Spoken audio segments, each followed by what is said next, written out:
વાલા વિદ્યાર્થી ભાઈ બહેનો, ધોરણ 11 આંકડાશાસ્ત્રમાં પ્રકરણ વિધેય એમાં આની અગાઉ ભાગ પહેલો એમાં પ્રકરણની આપણે શરૂઆત કરી, વિધેયની સમજૂતી મેળવી અને એના ઉપરથી વિધેયનો અર્થ વ્યાખ્યા એ મેળવી. હવે આ ભાગની અંદર ભાગ 2 ની અંદર અહીંયા એક પહેલું ઉદાહરણ જે આપણે વ્યાખ્યા ઉપર આધારિત વિધેયના અર્થ ઉપર આધારિત અહીંયા બે ગણો આપેલા છે. એ ગણોના ઘટકો વચ્ચે સંબંધ જે છે એ સંબંધ વિધેય છે કે નહીં એ ચકાસવાનું છે. અહીંયા તમને બે ગણો પણ આપી દીધેલા છે અને એ ગણો વચ્ચેનો સંબંધ પણ તમને આપેલો છે. હવે આ સંબંધ વિધેય છે કે નહીં એ ચકાસવાનું છે. એટલે આ a અને b વચ્ચેનો આ જે સંબંધ છે એ સંબંધની અંદર આ x તરીકે તમારે a ના ઘટકો લેવાના છે. x belongs to a. એટલે આ જે સંબંધ આપેલો છે એમાં x ની કિંમત તરીકે 1 મૂકવાનો, ત્યાર પછી 2 મૂકવાના, ત્યાર પછી 3 અને ત્યાર પછી 4 અને એ બધી કિંમતો મેળવવાની. જો એ કિંમતો એ b ની અંદર આવેલી હોય એટલે આ સંબંધથી આપણને b ના ઘટકો આપણને મળતા હોય તો આ ગણો વચ્ચેનો સંબંધ વિધેય છે એમ કહેવાય. અહીંયા જોઈએ તો આ જે સંબંધ છે fx ફંક્શન ઓફ x બરાબર 2x + 1 માં x બરાબર પહેલા 1 મૂકતા તો ફંક્શન ઓફ 1 બરાબર 2 શું કર્યું x બરાબર 1 મૂકીએ. x બરાબર 1 મૂકતા તો ફંક્શન ઓફ 1 2 * 1 x ની જગ્યાએ વત્તા 1 તો 2 કા 2 વત્તા 1 તો 3 x બરાબર 2 મૂકતા એટલે આની અંદર x ની જગ્યાએ જેવી રીતે 1 મૂક્યા હવે 2 મૂકીએ તો ફંક્શન ઓફ 2 * 2 + 1 તો 2 * 4 વત્તા 1 તો 5 x બરાબર 3 મૂકતા તો ફંક્શન ઓફ 3 તો 2 ગુણ્યા x એટલે 3 વત્તા 1 2 * 6 વત્તા 1 તો 7 x બરાબર 4 મૂકતા તો ફંક્શન ઓફ 4 તો 2 x ની જગ્યાએ 4 વત્તા 1 તો 2 * 8 વત્તા 1 9. જો આપણને 3 5 7 9 આ બધા ઘટકો મળ્યા. હવે તમે જો તો એનો 1 મૂકવાથી એની કિંમતમાં એના ગણની અંદર 1 આપેલો છે તો x તરીકે મૂક્યો તો આપણને ગણ b નો 3 સભ્ય મળ્યો. એટલે એ 3 ની સાથે સંકળાયેલો છે. 2 મૂક્યા તો 5 જવાબ મળ્યો. 2 = 5. 3 મૂક્યા તો 7 મળે. 4 મૂક્યા તો 9. એટલે આ પરિસ્થિતિ થઈ. હમણાં જે તમને આની અગાઉ એ થોડું આકૃતિથી પણ બતાવું. આની અંદર 1 2 3 4 આ a અને આ b ના ઘટકો 3 5 7 9 એક 3 ની જોડે સંકળાયેલો છે. 2 5 7 અને 9. આપણે જે અર્થ લીધેલો ગણનો દરેક સભ્ય પ્રત્યેક સભ્ય b ના એક અને માત્ર એક સભ્ય સાથે સંકળાયેલો છે. એટલે આપણને જે પ્રશ્નનો જવાબ પહેલો બરાબર તો આ ગણોના ઘટકો વચ્ચેનો સંબંધ વિધેય છે કે નહીં તો છે. કારણ કે ગણ a નો દરેક સભ્ય બી ના એક અને માત્ર એક સભ્ય સાથે, બરાબર, અનન્ય સભ્ય લખો કે એક અને માત્ર એક સભ્ય સાથે આ સંબંધથી સંકળાયેલો છે, બરાબર.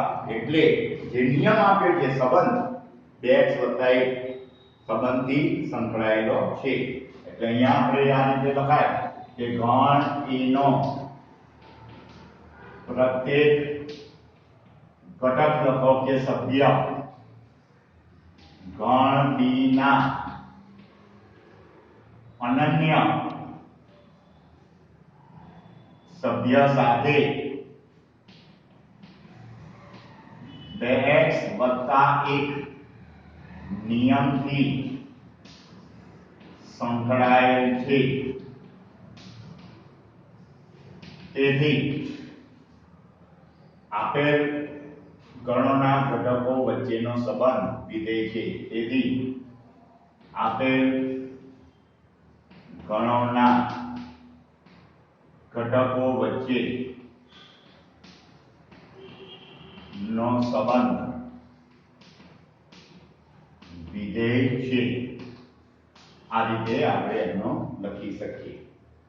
હવે અહીંયા p બરાબર -1/2 0, જો એના પછીનો -1/2 0 ને 1 s ગણ, બીજો s ગણ છે અને નિયમ આપ્યો છે kx બરાબર 10, x belongs to p. હવે આ નિયમ છે તો kx બરાબર k of x બરાબર 10. હવે x તરીકે 1/2 લઈએ, -1/2 તો પણ 10 કહેવાશે, બરાબર. ત્યાર પછી k of 0 x ની જગ્યાએ 0 મૂકે, 10 એક જ છે બધા, બરાબર, બધાનો એક જ જવાબ છે 10, અચળ સંખ્યા છે એટલે -1/2 એ 10 આવશે, 0 એ પણ 10 આવશે અને 1 પણ કેટલા આવશે? 10. તો આ રીતે -1/2 એ 10, 0 એ પણ 10, 1 એ પણ 10, બરાબર. એટલે p ના દરેક સભ્યો s ના સભ્ય સાથે, એક જ સભ્ય, અનન્ય સભ્ય સાથે નિયમ kx + 10 થી સંકળાયેલા છે, બરાબર. એટલે આ સંગતતા એ શું છે તો પ્રત્યેક x belongs to p માટે ગણ s માં નિશ્ચિત પ્રતિબિંબ ધરાવે છે, બરાબર. એટલે પ્રત્યેક x belongs to p માટે s માં પ્રતિબિંબ એટલે s ના ઘટકો મળે છે, s ના ઘટકો જ મળે છે, s માં પ્રતિબિંબ ધરાવે છે. એટલે વિધેયનું મૂલ્ય લખો કે પ્રતિબિંબ ધરાવે છે. તેથી p અને s ગણ વચ્ચે વિધેય છે, બરાબર. વચ્ચેનો સંબંધ p અને s ગણ વચ્ચેનો સંબંધ વિધેય છે, આ રીતે કહેવાશે.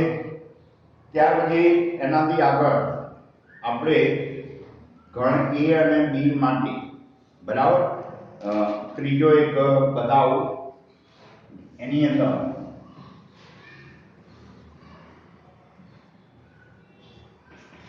ત્રીજાની રકમ, તો ત્રીજા દાખલાની અંદર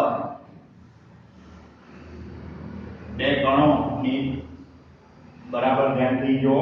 a માં 2, 5, 6, a બરાબર 2, 5, 6. b ની અંદર 1 3/4, 9 પંચમાંશ, 11 સતમાંશ અને 13 છઠ્ઠાંશ. આ રીતે આપેલું છે અને એનો નિયમ y બરાબર 2x ઓછા 1 અને છેદમાં x વત્તા 1. તો અહીંયા આગળ આપણે જો y નિયમ આપ્યો છે એ નિયમની અંદર x belongs to a તો આપણે ધ્યાનમાં લેવાનું છે x belongs to a. હવે આ નિયમની અંદર બરાબર શું કરીએ કે y બરાબર નિયમ y બરાબર જો એ રકમમાં બરાબર ધ્યાન રાખજો નિયમ એટલે નિયમ y બરાબર 2x ઓછા 1 x વત્તા 1 x belongs to a છે તો દરેકમાં જે પહેલો ઘટક છે ગણ એના ઘટકો લેવાના. તો y બરાબર 2x ઓછા 1 છેદમાં x વત્તા 1 માં x બરાબર 2 મૂકતા તો 2 x ની જગ્યાએ 2 ઓછા 1 x એટલે 2 વત્તા 1 તો 2 દુ 4 ઓછા 1 છેદમાં 3 4 માંથી 1 બાદ કરીએ તો 3 છેદમાં 3 બરાબર 1. હવે આ જો 1 એ b માં આવેલો છે બરાબર પહેલો a. હવે y બરાબર 2x ઓછા 1 છેદમાં x વત્તા 1 માં x બરાબર 5 મૂકતા x ની જગ્યાએ 5 મૂકીએ તો 2 ગુણ્યા 5 ઓછા 1 5 વત્તા 1 તો 2 5 10 ઓછા 1 છેદમાં 6.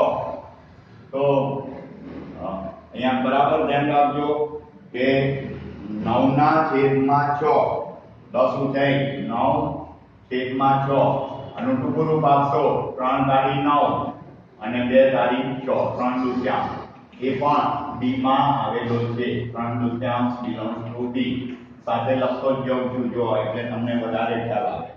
ત્યાર પછી y બરાબર 2x ઓછા 1 છેદમાં x વત્તા 1 માં x બરાબર 6 મૂકી બરાબર 2 મૂક્યા પછી 5 મૂક્યા હવે 6 મૂકી જોઈએ 6 મૂકતા તો 2 ગુણ્યા 6 ઓછા 1 છેદમાં 6 વત્તા 1 તો 2 છંગ 12 ઓછા 1 અને છેદમાં 7 12 માંથી 1 જાય તો 11 છેદમાં 7. હવે અહીંયા આગળ તમે જો કે આ બધા જ ઘટકો આની અંદર મળે છે. તમને એવો પ્રશ્ન થાય કે આ રીતે આપણે એના આકૃતિથી તમને ખ્યાલ આપું a ગણ બરાબર અને b ગણના ઘટકો લખી દઈએ b ગણ તો એની અંદર આપણને જે ઘટકો આપેલા 2 5 અને 6 b ની અંદર 1 3 દુત્યાંશ 9 પંચમાંશ બરાબર 1 3 દુત્યાંશ 9 પંચમાંશ આ રીતે b ના ઘટકો વધારે છે એટલે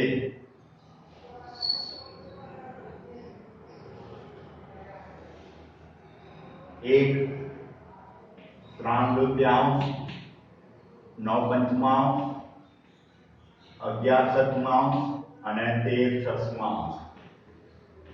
હવે આપણે આ બે ગણો છે a અને b એના ઘટકો તો 2 મૂક્યા ત્યારે એક જવાબ મળ્યો જો 2 મૂક્યા આપણે ત્યારે એક જવાબ આવે એટલે 2 એક જોડે સંકળાયેલો છે 2 એક સાથે સંકળાયેલો છે 5 એ 3 દુત્યાંશ સાથે સંકળાયેલો છે અને છેલ્લે 6 મૂક્યા તો એ આપણા આયા 11 સતમાંશ જોડે સંકળાયેલો છે બરાબર.